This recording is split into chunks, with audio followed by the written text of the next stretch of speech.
I think that will get it. All right. Here we go. Trench warfare experience. I think you'll enjoy it.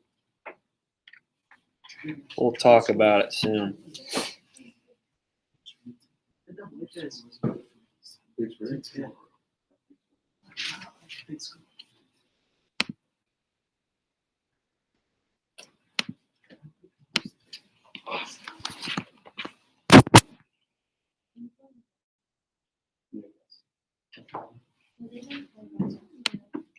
All right, so the first thing I want to do, start this here, this political cartoon. This is what I wanted to do yesterday, but it's all good. It's all good. We'll figure it out. So when I analyze political cartoon, Bellaringer vocab, just one term today. That's it, since we went over 5 of them yesterday. And then just talk about the trench warfare, a short video, and then it's like a field trip, I guess you could say, to a museum where you go through a trench. It's pretty cool. And then remember, Hunter, and then I emailed Aiden about the current events, so we're good with that. I'm going to remember to get the rest of the classes today. All right, so political cartoon. Here we go. Here we go. Let's go over this. All right, so small little boy. What does it say on his hat? I know it's hard to see, but who do you think that little boy is supposed to be? Belgium, yep, right. So Belgium. Why do they present Belgium as a small boy, child? Go ahead, Brittany. Yeah, it was a small country, right? Very small country. What else? Okay, they're like almost defenseless, right? They don't really have a strong military, and they're just not really kind of progressing or competitive like these other countries in Europe. Good. What's that? Weren't they also neutral, making them innocent? That's true. Yeah, they are. They were neutral, so they're just kind of staying out of it, trying to mind their own business in a way. Good. All right. So, what do we have here? We think, Chase. Who's this here? The old man with the big old stick. Yeah, Germany. Good job. So Germany, big stick, supposed to represent what? Strong military. Yeah, strong military, right? Okay, we're going to say big stick diplomacy. Yeah, very similar, right, with their imperialistic ideas of trying to take over and expand. All right, so yeah, Germany. I think it's unique because they show him as an old man. They just unified as a country, right? So I don't know about representing him as an old man, but you get it. You get it. And then on the fence, it says no through fair, so meaning that you can't get through here. Okay, that Germany's not allowed to just march through Belgium with ease to get to back here. Supposed to represent kind of like Paris, France, okay, in the background. Which we know, Germany, through the Schlieffen Plan, went through what neutral country? Chris? Go ahead, Brittany. Belgium. Yep, good job. Good job. All right, so I thought that political cartoon was pretty good. And it looks like they drew the line. Belgium's drawing the line. It's like, hey, don't step past here. Okay, we know Germany does. They try to attack through Belgium in order to get to France, try to invade France. And what was Belgium doing to the railroads that Germany had established? And what Belgium actually had established? Angel? They destroyed them. Yeah, they destroyed them, right? Why do they do that? Go ahead. So they couldn't, because weren't like railroads in like trying to find like a major like source of transportation. Yeah, exactly. So, like, they destroyed them. There was no way possible to get. Yeah, good, good. And with the railroads, right? I mean, once you take away the tracks, once you destroy the tracks, you're limited, right? You can't really just drive a train over the ground. It's not going to work. Okay. Downside of that, like you wouldn't be able to get like the military like needs, food, the weapons and stuff like that. Yeah. So you're at a loss there. Yeah, and they're taking Germany's advantage away like they had in the Franco-Prussian War, right? All right, good. Good job. Is there any questions on that, guys? You see how this represents Belgium kind of kicking back with that Schlieffen Plan? All right, there you go. All right, Bellaringer for today, since I just wanted to review that with you. Describe the Schlieffen Plan. What was the strategy of this plan? Describe the issues with this plan and why it did not work fully. So what were some issues with it? Why didn't it work the way they wanted?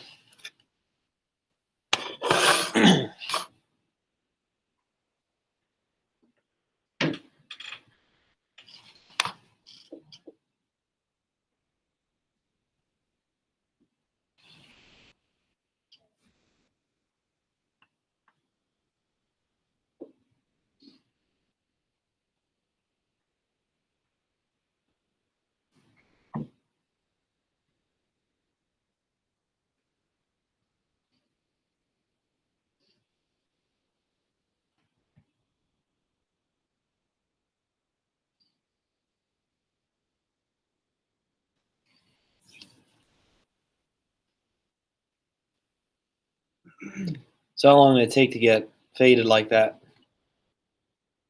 Piece of talker, so like a good hour. Really? Yeah. Oh, that's cool. His girlfriend was there, so it took a while. What was that supposed to mean? They were talking it up. Oh, okay. Okay. Nice, man. Have you talked to Macklin in a while? Have I? Yeah. I talk to him like every day. Yeah, what's he saying? Come back next week. Is he? Yeah. Cool. For like what, fall break or no, I guess Thanksgiving break. Thanksgiving. Yeah, cool. Cool. Awesome.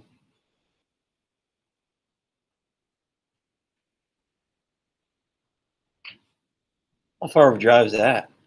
Maybe like 6 hours. Whew. So, Man. awesome. Might as well just run up there. How fast he is, you know? Yeah.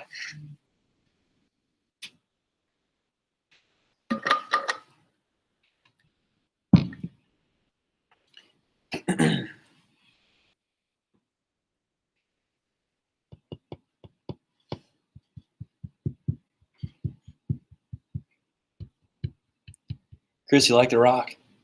Rock. Yeah. Dude. Okay, I thought so with his line there. Under Armour. Birthday present. Yeah, Yep. cool.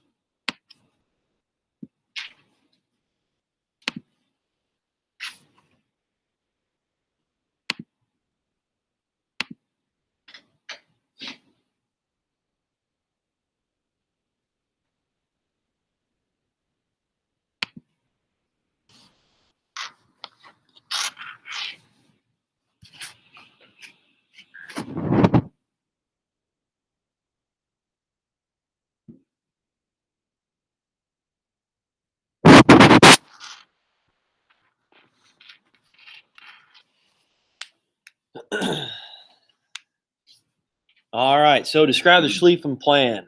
What was this designed to do? Actually, when was it created? When did they come up with this idea, Germany? You remember? Go ahead, Colin. 1891.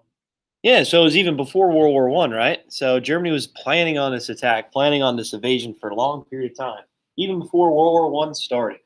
All right, good, good. So we already know the tensions between the two countries that share a border. Okay, good. All right, so what was the Schlieffen Plan? What was it designed to do? Go ahead, Chris. Designed to create waves or bigger battles to take over France, one piece of land at a time. All right, yeah, good job. So this was a fast-paced attack, right? Utilizing a railroad system to try to really mobilize an army, send armaments and troops to parts of northern France, and act like that swinging door, right? Remember when we talked about that swinging door? Okay, so how the German armies act like a swinging door to capture what city in France? Paris, right? And then come behind, and what was that line called? I think we talked about it. The heavily defended line between France and Germany.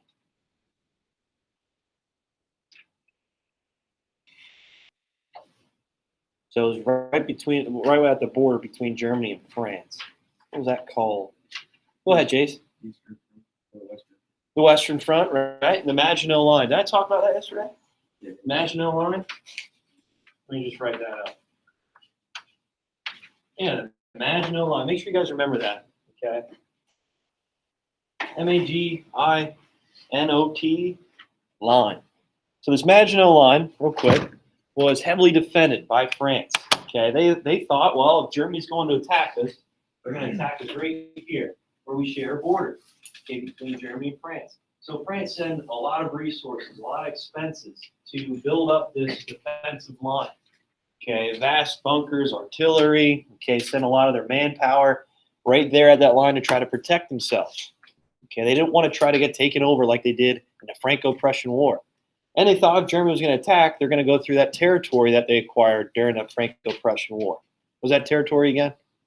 What was the name of it? Alsace-Lorraine. Good job. So Germany, to try to surprise attack them, they decided to go through Belgium, right, to attack France.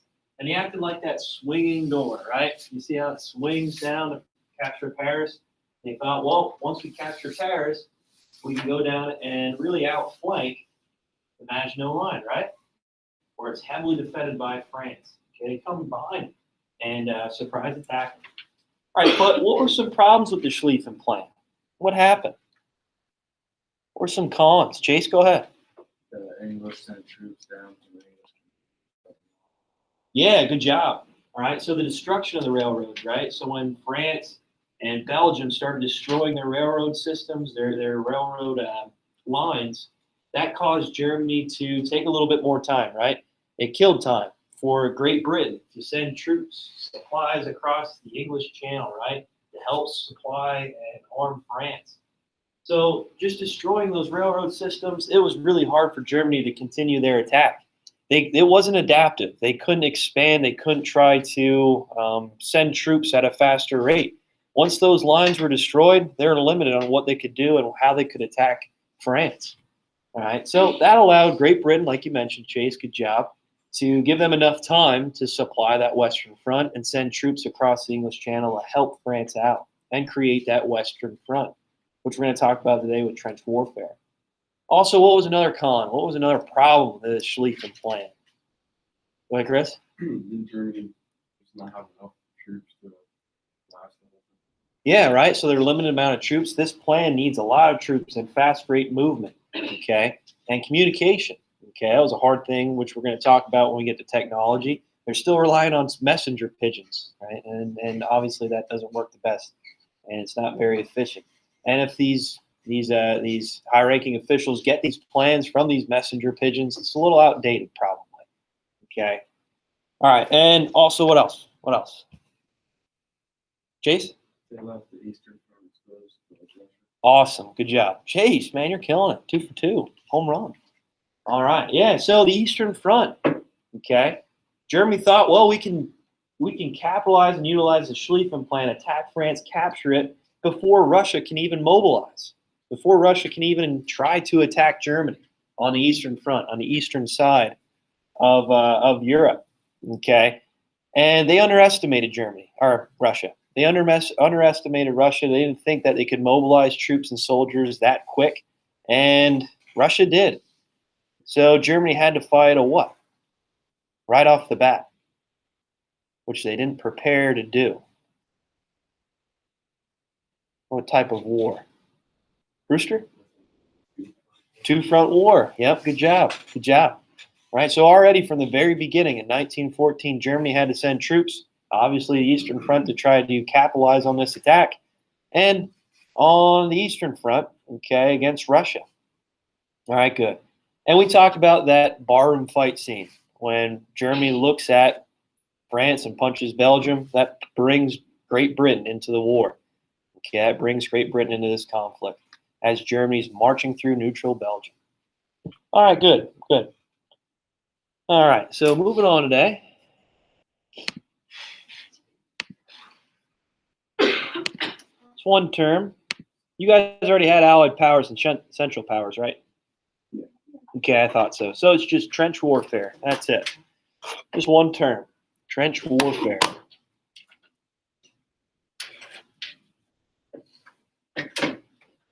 Maginot Line. Look out.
All right, trench warfare, what do we got?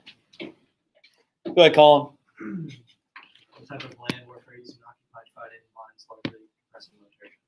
You got it. Good job. Good job. So it was pretty much a large stalemate, right? These trench warfare, it was a very brutal type of fighting, in many cases boring, and they're just waiting for the opponent to march across no man's land to attack. All right, so trench warfare is very stagnant type of fighting, okay? Stagnant. All right, well, we're going to talk more in detail about that today. All right, so real quick, we got the Allied powers, right, and the Central powers. We'll start off with the Central powers. Who do we got in the Central powers? Brewster? Good, so Germany. I'll just put AH, Austria-Hungary. Who else? Who else? Go ahead, Chris. Italy, right? Good job. And look, that's the Triple Alliance, right? So we see it change names. Make sure you guys remember that. So at the start of the war, it was called the Triple Alliance. Now it turns into Central Powers. Who's also added to that? I think I mentioned that yesterday. It was one of your CAD terms, too. Who's added to the Central Powers that's a key player? They call him the grandpa of Europe, the old man of Europe. It was an empire. The what? Ottoman Empire. Good job. Ottoman Empire. They're located like modern day Turkey. Okay. All right, we'll talk about this later, but Italy will later jump ship. Okay, they will jump on the Allied powers. So just circle it for now. Okay, we'll discuss it. We'll talk about it. But if you want, you can put an asterisk by it because that won't last too long with the Central powers. All right, Allied powers. Real quick, what do we got? Chris? France, Great Britain. Good. France, Great Britain, right? Russia. And look at that. That was the Triple Entente, right? That was the start of the war. Good. All right, so real quick, like I mentioned, Italy is going to jump ship. Okay, we'll talk about that soon. Okay, so that's why I circled them here. At the start of the war, they're on the Central Powers. But Russia, they're going to leave in 1917. Okay, that's another asterisk you should put and note when you're writing your notes. So Russia's going to leave in 1917. So the Allied powers, 1917, they're going to go. They're going to go through a Russian Revolution, which we'll talk about. Got that, Kevin? All right. So who else is going to join in 1917 to try to really help these Allied powers out? Go ahead, Chase. US. Yeah, the United States. Good job. So we can put U.S. there for the Allied powers. We can say 1917, they join. I'll just say leave up here for Russia. Okay, so those are the main powers, the main forces in this war. There you go. There you go. I want to get a little crazy. Japan's actually involved too, which is interesting. They're on the Allied powers as well, helping out in the Pacific, in these islands, in the imperialistic islands. But we're not going to mention them. Okay. Is there any questions on that, guys? We good? All right, so we already know Central powers, the Allied powers. We can see where they're focused on the map. Okay. I think Thursday I want to go over the map activity with you. You can work on that in class. And there's going to be a map quiz sometime next week, okay, on Europe. So you're going to need to know these countries here that are listed. Obviously, these are the main powers, the main forces, but we know this as a world conflict as they're dragging their empires, their imperialistic territories into this war, into this conflict in Europe and parts of Africa and Asia. So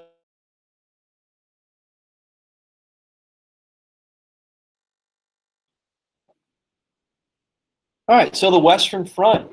So we know what the Schlieffen Plan with the Western Front, okay, that it didn't really work out the best, right? We know that it was halted, it was stopped, okay? And obviously what you guys looked up with trench warfare, this was a stagnant type of fighting. There really wasn't that much advancement, okay? Really, Germany was trying to expand and move forward after the Schlieffen Plan didn't work, and a new type of fighting and advancing these trenches with even electricity and water in some cases. But that was always not the case. The lifestyle of the trenches were very poor. It was terrible, okay, which we'll talk about here soon. But with these trenches,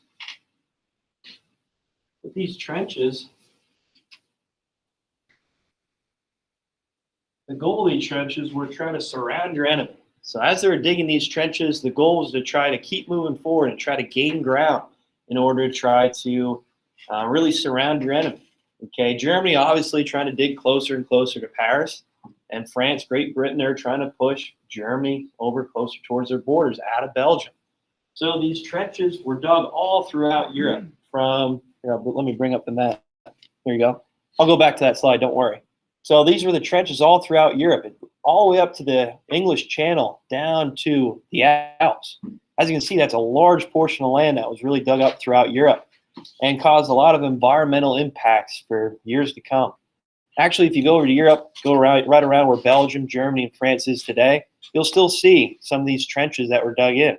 Okay, obviously they weren't as what they looked like in World War I, but you could still see where the fighting occurred and where these trenches were located, which I think is pretty interesting. And the fact that it expanded almost all across Europe is very significant. Okay, so with these trenches, both powers dug them in zigzags. Why do you think they dug them in zigzags? Why do you think they did that? I'll draw the other side here. Let's say this is Germany. I think they dug them in zigzags. Why can't they just dig them in a straight line? It'd be easier, right? It would be an easier way to try to connect communication, and soldiers and troops can get faster to the front lines or up to the front trench if it's a straight line. Why do they dig them in zigzags? There's a reason for that. What do you think? It was easier to hide. Easier to hide? Okay. All right, so hiding places. Hiding places. Why else? You guys that play Warzone should know this. No? Chris? I mean, yeah, cover. What's that? Yeah, cover. Cover? Yeah, okay. Good. Good. Why else? Why else? So we're going to talk about the weapons of warfare here soon, but we see the inclusion of machine guns, right? Rapid fire weapons. Jace? I was gonna say it's like city artillery can hit the same line over and over again. Okay, all right, yeah. So if artillery hits the trench, it's not just blown in, right, to the point where you can maybe kind of zigzag around it, right? So you can avoid some of those impacts of the artillery. Chris? Might be hard for bombs to go off because it was just in a straight line. They'll just throw them in there and just fall right into it. Okay, all right, yeah. What if, let's just say the opponent, let's say Germany jumps in the trench, and it's a straight line trench. Okay, they have a machine gun, a submachine gun. If it's a straight line, you have an easier way of shooting and knocking down hundreds, well, not hundreds, but 10s, 20, 15 men, right? But if it's in a zigzag, there's a break there, right? There's a wall. Okay, that's why they dug them in zigzags. Okay, to make sure that not one person, if they jump in the trench, they can't knock down, 10, 20, 30 men. Okay, with the zigzag, there's a wall, there's a break there. So they can't knock down the whole line of men with just one blow. Does that make sense? Okay, that's why they dug them in zigzags, to try to prevent any type of opponent getting in and knocking down the whole line in one shot. So there's walls, there's breaks to try to prevent that from happening. It makes sense, right? It makes sense. Also, the area between, they call it no man's land. Why do they call it no man's land? A lot of times it's filled with barbed wire. Okay, there's constant artillery shelling right in this area. Okay, we're going to talk about chemical warfare as well. So a lot of times they're throwing mustard gas, chlorine gas into this area. Why do they call it no man's land? Plain and simple. What do you think? No one owns it. What's that? No one owns it. No one owns it? Okay, yeah. And you'd be crazy to just run across there to try to invade and try to take over the other trench because there's constant machine gun fire. Okay, it's like they're waiting, like sitting ducks. Okay, they're waiting for the opponent to just get up and run across no man's land to try to attack the other trench. So if you actually just step up and run across there, your chances of dying are multiplied by 100. Right? It's just no one wanted to try to get stuck in no man's land because of constant artillery shelling, chlorine gas, sniper fire, machine gun fire. There's constant types of attacks there. All right, so like I mentioned, 400 miles of trenches dug through Europe. It's pretty crazy, pretty amazing actually. And this is kind of what the trenches look like as well. So we got the front line right here, like I mentioned, in zigzag. Okay, we have barbed wire to try to prevent any type of attack or invasion across. And if there was, right, the opponent would get caught up into this barbed wire, making it easier to pick them off. Easy, right? It makes sense. And in the back, okay, as we move back from the front line of the trench, okay, we have more barbed wire to prevent just in case any type of attack gets past that front line. And we have bunkers. Okay, we have different types of supply lines reaching back to the artillery. The artillery is located behind the trenches to try to attack the opposing trench across no man's land. So, sitting in a trench, you have artillery fire right behind you. Do you think you can hear well? No. Okay. Do you think there's a lot of concussion blasts? Right. There's a lot of shell shock. Okay. A lot of these people can't hear in the trenches. They can't really understand what's going around them. They can't sleep, obviously, with constant artillery fire. So if you can't have any sleep, obviously you're not going to really perform your best. You're not going to be in the best of moods. Okay, communication is going to be terrible actually if you don't have any type of sleep or rest. But anyway, that's kind of what the trenches look like, with the communication lines separating and the supply lines linking back to the artillery. Obviously, head command would be back behind artillery, planning the strategy. When can we try to attack the opponent? Which never really happened. Okay, if anybody's going to try to march across no man's land, it's suicide, right? It's suicide. So that's why this war lasted very long. It was stagnant. It was a stalemate, just because these two powers just kind of sat across, waited for the other opponent to run across. Okay, no man's land. It really didn't happen too much. All right. So real quick, I want to mention this. A lot of these trenches, okay, they had a platform dug out kind of halfway up through the trench. And they had a bottom part of the trench where they would kind of have drainage of water. Okay. Obviously, when it rains, there's only one place where water is going to go, in the trench.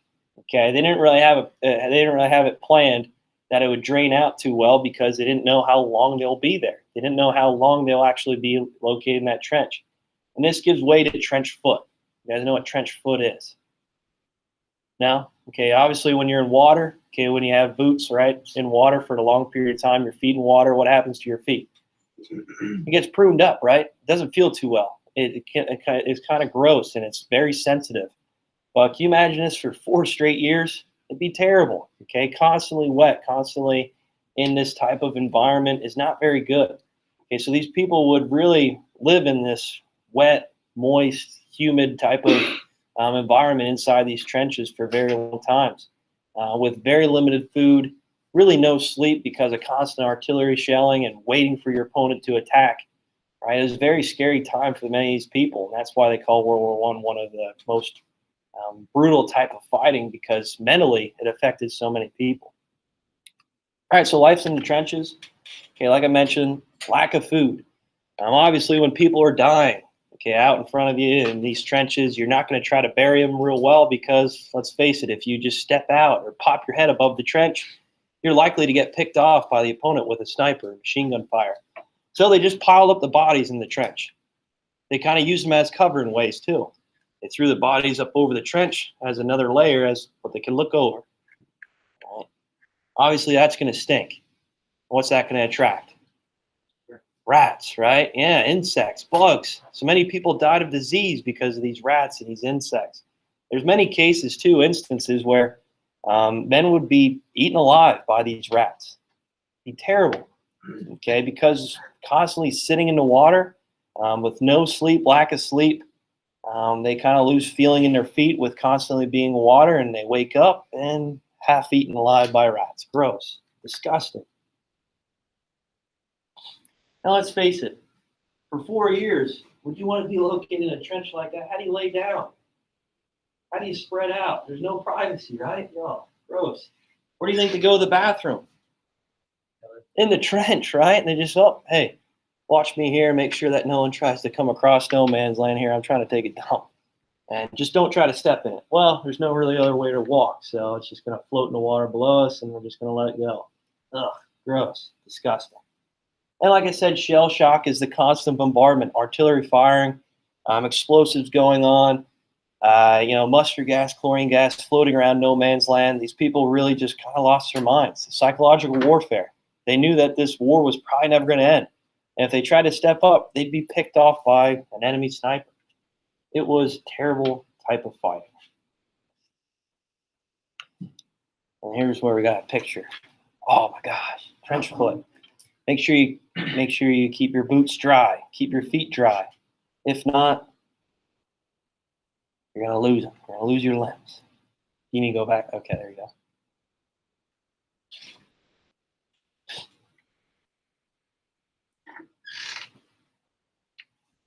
All right, so tomorrow is what? What's tomorrow? Well, yeah, it's a half day. What is it? 11th, yeah. What does that mean? Haley, go ahead. What? Veterans Day, yeah, good job. So we're going to talk about Veterans Day on the half day. That's it. It's significant because guess what? Veterans Day occurred right after World War I, right? Yeah, it signified the end of the war. So we're going to talk about that a little bit tomorrow and how that's significant and impactful. All right, you guys good on no man's land. You good on trench warfare. You see all the problems inside the trench. Okay, lifestyle in the trench. Very, very cool stuff. All right, real quick, I want to show you this before I show the video. What's up? Yeah, go ahead. All right, so I posted on Google Classroom a link to this trench, okay? And this is really like I guess you could call it a VR experience in a way. It's just walking through the trench, and there's different types of examples that they give of life in the trench. You can scroll around, you can walk through it a bit, and there's different clips that explain the trench lifestyle and how many people experienced it and how they experienced it. And I think it's interesting. I think you should check it out. Okay. So I posted that on Google Classroom for you. And right now I'll play the video, and that's it for today.